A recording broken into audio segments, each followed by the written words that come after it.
¿Qué tal? ¿Cómo están todos y cada uno de ustedes?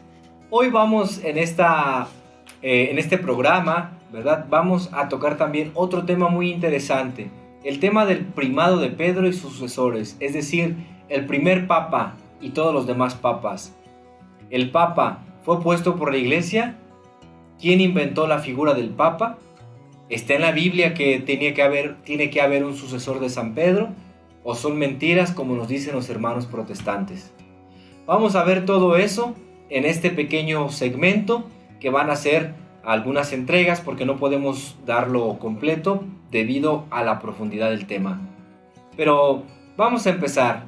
El Papa, sucesor de San Pedro y todos los demás papas.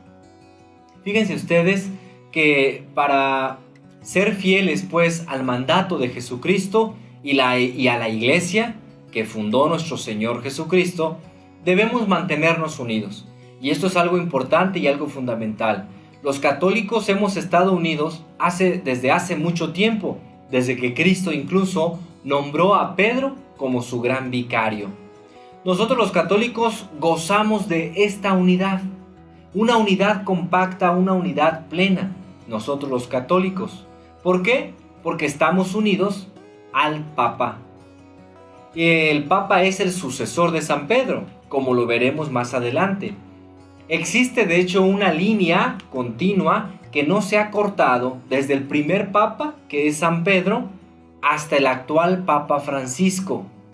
El actual Papa Francisco es el Papa número 267. Ha habido 267 pontífices a lo largo de la historia de la Iglesia Cristiana Católica, ¿verdad? Entonces, y esta línea ha sido ininterrumpida.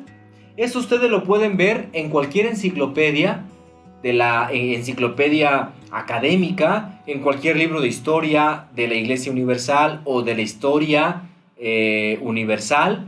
Pueden encontrar la lista de estos papas. No se ha cortado, no se ha interrumpido. Las otras iglesias, los otros grupos protestantes, no se han mantenido unidos. ¿Por qué?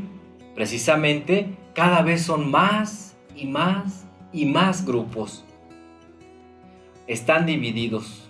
Son muchos grupos religiosos que aparecen en la actualidad.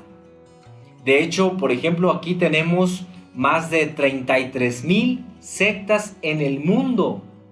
Y tan solo aquí, en nuestro estado querido de Chiapas, tenemos alrededor de 398 grupos religiosos, según el censo del INEGI del 2010. Entonces, fíjense nada más, 398 grupos religiosos hasta el 2010.